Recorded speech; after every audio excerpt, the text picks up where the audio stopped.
জুলাই গণ অভ্যুত্থানের turning point কোনটা? কখন এসে কোটা সংস্কার আন্দোলন বাংলাদেশের রাজনৈতিক পট পরিবর্তনের অভিমুখে চূড়ান্তভাবে ঘুরে যায়? তারপর থেকে আন্দোলনের গতি আস্তে আস্তে হাসিনা উৎখাতের দিকে অনিবার্যভাবে এগুতে থাকে। এই প্রশ্নটার দিকে আমাদের আজকে ফিরে তাকানো দরকার, কেননা সাম্প্রতিক রাজনৈতিক বিতর্ক এবং সামাজিক যোগাযোগ মাধ্যমে বৈষম্য বিরোধী ছাত্র আন্দোলনের উপরে সংঘবদ্ধ আক্রমণ করা হচ্ছে। আমাদের সেই প্রশ্নের সুরাহা করতে হলে ওই মুহূর্তটি আমাদের এখন খুঁজে দেখা দরকার। আসেন আমরা সেই মুহূর্তটি এখন আমরা খুঁজে দেখি। এই আন্দোলন যেদিন কোটা সংস্কারের স্তর পেরিয়ে আরো বৃহত্তর পরিবর্তনের দিকে অগ্রসর হতে শুরু করে, সেই দিন থেকেই আন্দোলনের ভেতর থেকে উচ্চারিত বিভিন্ন স্লোগানে হাজার হাজার তরুণ তাজা প্রাণ ছাত্র জনতা অকাতরে জীবন বিসর্জনের মধ্য দিয়ে বাংলাদেশের রাজনৈতিক ভবিষ্যতের একটা ঐতিহাসিক অঙ্গীকার আমাদের জন্য রক্তের অক্ষরে লিখিত হতে থাকে। হয়তো কেউ বলবেন এর শুরুটা সেই দিন যেদিন রাতে ছাত্রীরা বিদ্রোহী হয়ে তুমিকে আমিকে রাজাকার রাজাকার স্লোগান দিয়ে রোকেয়া হল এবং শামসুন্নাহার হল থেকে বের হয়ে এসেছিল।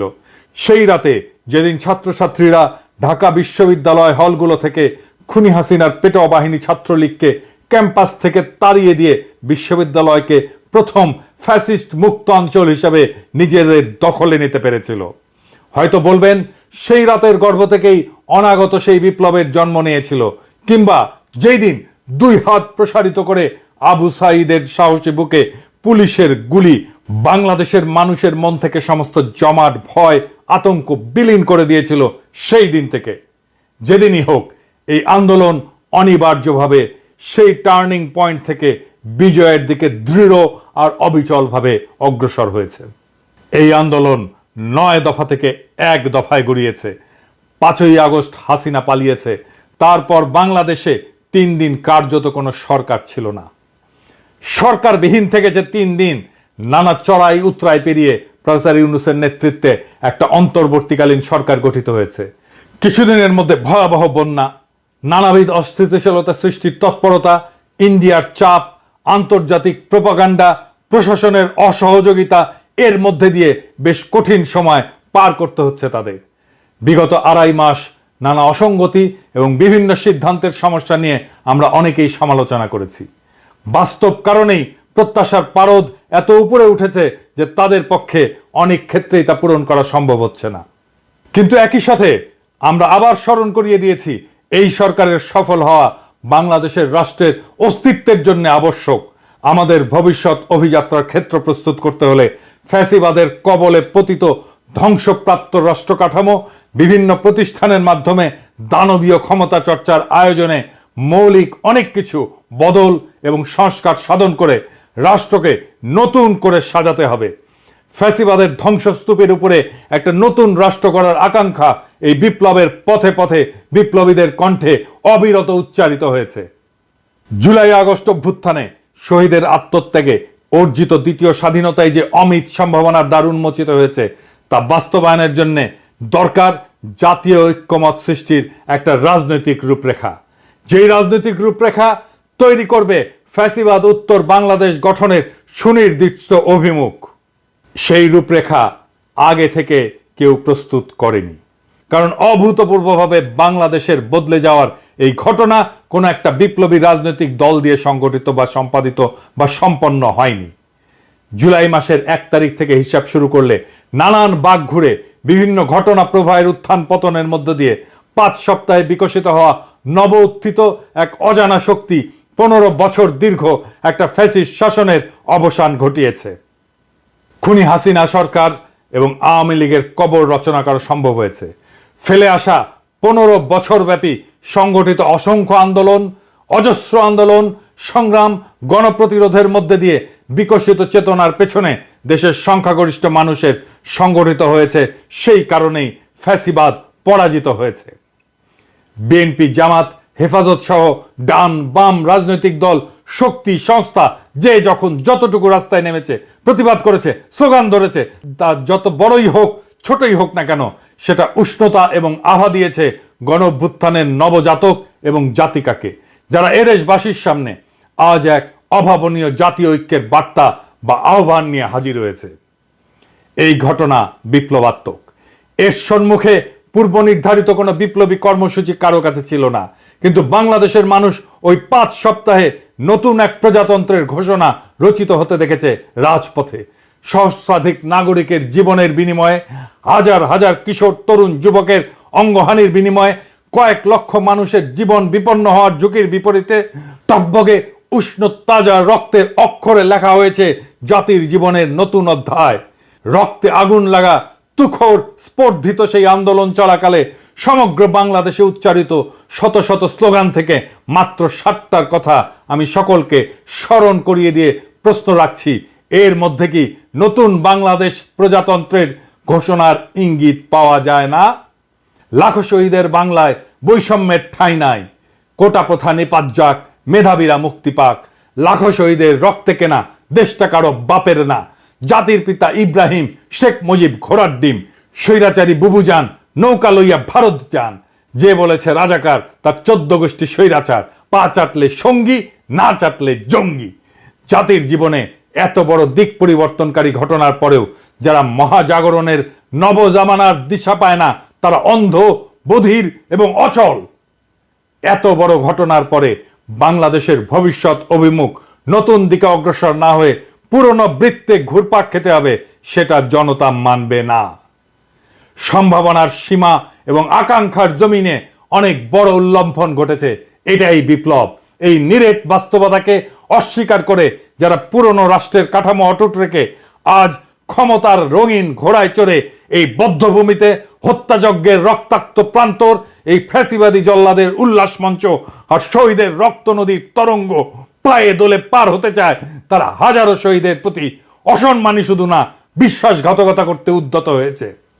বাংলাদেশের জনগণের জন্য এই নরবরে রাষ্ট্রকে পুনর্গঠিত করার জন্য 71 পরবর্তী আর একটি দুর্দান্ত সম্ভাবনা বিনষ্টকারী হীন স্বার্থ সংশ্লিষ্ট সংকীর্ণ পদক্ষেপ হিসেবে এই পদক্ষেপগুলো চিহ্নিত হয়ে থাকবে ইতিহাসে। ফ্যাসিবাদী সরকারের ব্যাপক নির্যাতন, নিপীড়ন, দমনকে রুখে দাঁড়িয়ে হাজার হাজার মানুষের খুন, জখম, রক্তক্ষরণে ভীত না হয়ে, পিছু না হটে, দমে না গিয়ে দেশবাসী পর্যায়ক্রমে এগিয়ে গেছে গণ অভ্যুত্থানের দিকে, বিপ্লবের দিকে। স্বতঃস্ফূর্তভাবে জনতার জবান থেকে উচ্চারিত হয়েছে নতুন নতুন জবাব, সংকল্প এবং পথ নির্দেশিকা।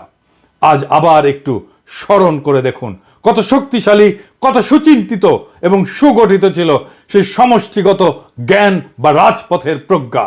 আমি কে, তুমি কে, রাজাকার রাজাকার, খুন হয়েছে সাইদ ভাই, খুনিরে তোর রক্ষা নাই, বুকের ভেতর অনেক ঝড়, বুক পেতেছি গুলি কর। শেখ হাসিনার অনেক গুণ, পুলিশ দিয়ে করেছে খুন, সীমান্তে মানুষ মরে, বিজেপি কি করে? আমার টাকায় খায় পড়ে, আমার বুকে গুলি করে, তোর কোটা তুই নে, আমার ভাইরে ফিরায় দে, লাশের ভেতর জীবন দে, নইলে গদি সাইরা দে, এক দফা এক দাবি, খুনি হাসিনা কবে যাবি? তারুণ্যের সম্মিলিত এই চিন্তা যে কত বড় নতুন শক্তির আবির্ভাব ঘটিয়েছে, এটা যারা বোঝেন তাদের আর পেছনে তাকানোর দরকার নেই। যে কোনো মাত্রায় ঝুঁকি নিয়েও তারা আবারও বিজয়ী হতে পারবে। আর যারা এটা বোঝেন না, সেই প্রাচীন পুরাতন রাজনৈতিক দল এবং নেতৃত্বের পরাজয় অনিবার্য হয়ে উঠেছে। বাংলাদেশের জনমানুষের আকাঙ্ক্ষা এবং অভিব্যক্তিগুলোর দিকে ফিরে ফিরে তাকিয়ে জুলাই আগস্ট বিপ্লবের মানুষের স্বপ্ন, স্বাদ এবং ইচ্ছা ধারণ করে নতুন রাজনৈতিক বন্দোবস্তের একটা রূপরেখা প্রস্তাব করা সত্যিকার অর্থেই বাকি রয়ে গেছিল। দেরিতে হলেও বৈষম্য বিরোধী ছাত্র আন্দোলনের সদ্য ঘোষিত 5 দফার মধ্যে জুলাই আগস্ট বিপ্লবের আকাঙ্ক্ষাকে ধারণ করে ফ্যাসিবাদী ব্যবস্থার বিলোপ, স্বৈরতান্ত্রিক ক্ষমতার পুনরুত্থান রোধ এবং বাংলাদেশ রাষ্ট্রকে সাম্য, মানবিক মর্যাদা এবং ইনসাফের আদর্শে সিক্ত করে পুনর্গঠনের রাজনৈতিক ঘোষণা ব্যক্ত করা হয়েছে। আমরা দেশবাসীর পক্ষ থেকে ছাত্র সমাজকে এই জন্যে অভিনন্দন জানাই। 22 অক্টোবর ঘোষিত ছাত্র জনতার 5 দফা দাবির মধ্যে ছাত্রলীগকে সন্ত্রাসী সংগঠন হিসেবে নিষিদ্ধ করার দ্বিতীয় দফাটি ইতিমধ্যেই পূরণ এবং বাস্তবায়িত হয়েছে। 71-এর মুক্তিযুদ্ধের মধ্যে দিয়ে বাংলাদেশ থেকে পাকিস্তান যেভাবে প্রত্যাখ্যাত, খারিজ বা চিরতরে নিষিদ্ধ হয়ে গেছে, সেভাবে গত 15 বছর খুনি হাসিনার ফ্যাসিবাদী শাসনের বিরুদ্ধে জনগণের সংগ্রামের মধ্য দিয়ে, বিপ্লব বিজয়ের মধ্য দিয়ে অর্জিত বিজয়ের ফলে আওয়ামী লীগ, ছাত্রলীগ, যুবলীগ সহ তাদের সকল সংগঠন, সংস্থা, জোট কার্যত নিষিদ্ধ হয়ে গেছে। এখন অবস্থিত সরকারের কর্তব্য হচ্ছে এর আইনগত ভিত্তি তৈরি করা। যেভাবে ছাত্রলীগ নিষিদ্ধের আইনগত ভিত্তি তৈরি করেছেন, বাকিগুলোর ভিত্তিও আপনারা তৈরি করবেন এবং বাস্তবে তার প্রয়োগ ঘটাবেন। বৈষম্য বিরোধী ছাত্র আন্দোলনের 5ম দাবিটি আগামীকালই পূরণ করা সম্ভব। এখনো কেন বিগত 3টি নির্বাচন, 2014-এর ফাঁকা মাঠের নির্বাচন, 2018-র নৈশ ভোটের নির্বাচন, 2024-এর দামি নির্বাচন, এই সংসদ নির্বাচনকে কেন অবৈধ ঘোষণা করা হচ্ছে না? এই বিলম্বের কারণ একেবারেই বোধগম্য নয়। এই 3টি নির্বাচনে যারা বিভিন্নভাবে অংশ করে জাতির সাথে বেইমানি করেছেন এবং রাষ্ট্রের হাজার হাজার কোটি টাকা বিনষ্ট করেছেন, তাদের সকলকে অবশ্যই শাস্তি পেতে হবে। ফ্যাসিবাদী মুজিববাদী সংবিধানের রাষ্ট্রপতি চুপ্পুকে এই সপ্তাহের মধ্যে পদচ্যুত করার যেই দাবিটি এখন ছাত্রদের তুলতে হলো, তা প্রারম্ভেই বাস্তবায়ন করা ছিল রাজনীতিক এবং সংশ্লিষ্ট শিক্ষকদের কর্তব্য। এই দায়িত্বটুকু পালন করার কথা যথাসময়ে যাদের মনে থাকে না, তারাই গত 53 বছর ধরে বিভিন্ন পর্যায়ে একইভাবে বাংলাদেশ পরিচালনা করেছেন। কখনো ক্ষমতার মসনদে বসে, কখনো বিরোধী দলে অবস্থান নিয়ে। এরা অভিন্ন স্বার্থের অল্প বৈধ, স্বল্প অবৈধ নানান ভাগ বাটোয়ারার অংশীদার। বিচারক হিসাবে পুরা চাকরি জীবনে যেই বিচারক ঘুষ না নিয়ে একটা রায়ও লেখেনি, সেই আমাদের রাষ্ট্রপতি। ছি ছি, কি লজ্জা! সেই রাষ্ট্রপতি নামের কুলাঙ্গার, নির্বীর্য, শক্তিহীন, তাই সে থাকুক। এই আবদার, এই যুক্তি যারা দেয়, তারা কি ভুলে গেছেন শহীদারা যে বীরত্ব দিয়ে জাতির মাথা উঁচু করে দিয়ে গেছেন হিমালয়ের মতো? সেই শিরকে, সেই মস্তককে আপনি মর্যাদা শেখাচ্ছেন না, শেখাচ্ছেন সুবিধাবাদ। সেই উন্নত শিরকে আপনি ধুলায় মিশিয়ে দিচ্ছেন, শেখাচ্ছেন চুপ্পু যেহেতু শক্তিহীন, তাই তাকে দিয়ে কাজ করিয়ে নাও। ও ঘুষ ছাড়া একটা রায় লেখেনি। 2টা রাষ্ট্রে তার বিপুল সম্পদ। তার রাষ্ট্রপতি হওয়ার শুধু নৈতিক নয়, আইনি ভিত্তিও নাই। তাকে ডিস্টার্ব দেওয়া যাবে না।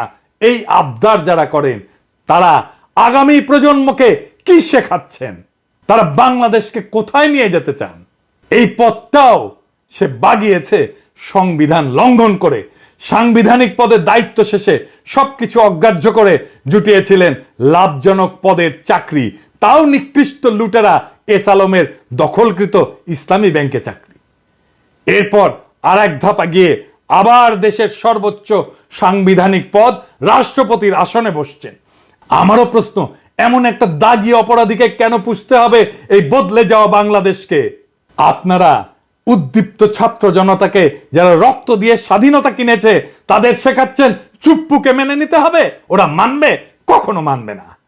ছাত্রদের 4র্থ দাবিটি সবচেয়ে গুরুত্বপূর্ণ।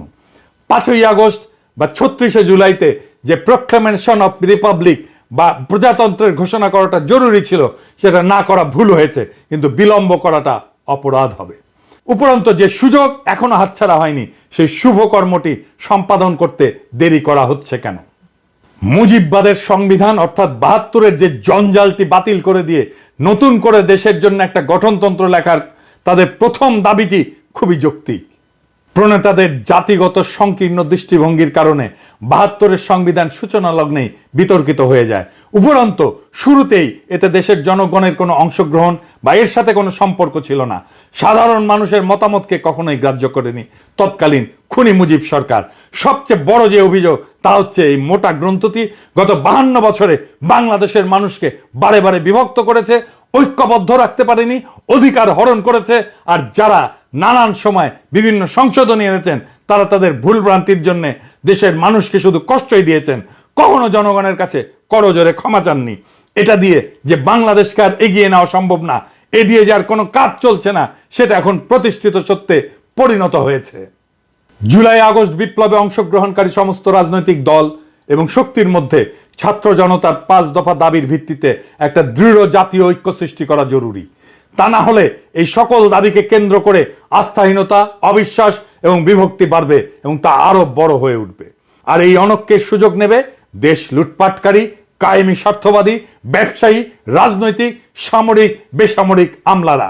দেশীয় এবং আন্তর্জাতিক বিভিন্ন গোষ্ঠী যারা পুরনো বন্দোবস্তকে বজায় রাখতে পারলে তাদের রাজনৈতিক, অর্থনৈতিক, সামরিক এবং সাংস্কৃতিক আধিপত্য অটুট রাখার, সুরক্ষিত রাখার সুযোগ পাবে, তারাও খুব সক্রিয়। ওরা শুধু ক্ষমতার হাত বদলের একটা নির্বাচনী বৈতরণী ছাড়া এখন আর অন্য কোনো কিছুই করতে দিতে ইচ্ছুক নয়। নিজেদের গণবিরোধী, হীন এবং অসৎ উদ্দেশ্য সাধনের জন্য ওরা ছাত্রদের সাথে সুপরিকল্পিতভাবে রাজনৈতিক দলগুলোর দ্বন্দ্ব এবং অবিশ্বাসকে উস্কে দিচ্ছে। তরুণ নবীন ছাত্র নেতৃত্বকে হেয় করা হচ্ছে, অন্যায়ভাবে তাদের আক্রমণ করা হচ্ছে। বানোয়াট তথ্য, ঘটনা, পরম্পরাবিহীন অসংলগ্ন কাহিনী বানিয়ে নানাবিধ আজগুবি বয়ান চালু করেছে ক্ষমতা লোলুপ একটা গোষ্ঠী। ওদের যুক্তি হচ্ছে ছাত্র জনতার ঐতিহাসিক গণ অভ্যুত্থানের মাধ্যমে গঠিত সরকারের বৈধতা শুধুমাত্র একটা নির্বাচন আয়োজনের এবং সম্পন্ন করার মধ্যে সীমাবদ্ধ থাকবে। অন্য কোনো সংস্কারে হাত দেওয়ার কর্তৃত্ব এই অন্তর্বর্তীকালীন সরকারের নেই। আমরা এইটা মানি না, বাংলাদেশের জনগণ এইটা মানে না। বাংলাদেশের জনগণ একটা নতুন রাষ্ট্র তৈরি করবে, সেই পথে হাঁটছে। এই আন্দোলনের প্রত্যেকটা পদক্ষেপ, প্রত্যেকটা স্লোগান এবং প্রত্যেকটা শহীদি রক্ত যে স্বপ্ন লুকিয়ে আছে তা কেবলমাত্র নতুন এক বাংলাদেশের প্রত্যাশা না, বরং একটা সুস্থ, সাম্যভিত্তিক, ন্যায়নিষ্ঠ রাষ্ট্রের আকাঙ্ক্ষা। আমাদের যাত্রা এখানেই শেষ না, আমাদের যাত্রা নির্বাচন না, বরং এইটা শুধুমাত্র শুরু। বাংলাদেশ যেই পথে আগাচ্ছে তাতে অতীতের অন্যায় এবং অবিচার থেকে শিক্ষা নিয়ে একটা ঐক্যবদ্ধ জাতি গঠনের পথ চলা ছাড়া আর কোনো বিকল্প নাই। ফ্যাসিবাদ বিরোধী চেতনায় উজ্জীবিত হয়ে আমাদের নতুন প্রজন্ম একটা শক্তিশালী ভিত্তি গড়ে তুলেছে, যা আমাদের ভবিষ্যতের স্থিতিশীলতার প্রতীক হয়ে উঠবে। এই সংগ্রামের ধারাবাহিকতায় সাম্য, মানবিক মর্যাদা এবং ইনসাফের আলোয় আলোকিত বাংলাদেশ গড়ে তোলার প্রতিশ্রুতি আমাদের অটুট রাখতে হবে। ছাত্রদের এই দাবির পাশে সমস্ত শক্তি নিয়ে দেশবাসীকে দাঁড়ানোর আহ্বান জানাচ্ছি। নির্ভয়ে আগাও বাংলার তারুণ্য, আমরা একসাথে আমাদের মাতৃভূমিকে নক্ষত্রের পথে উড়িয়ে নিয়ে যাব। কেউ আমাদের থামাতে পারবে না। ইনকিলাব জিন্দাবাদ।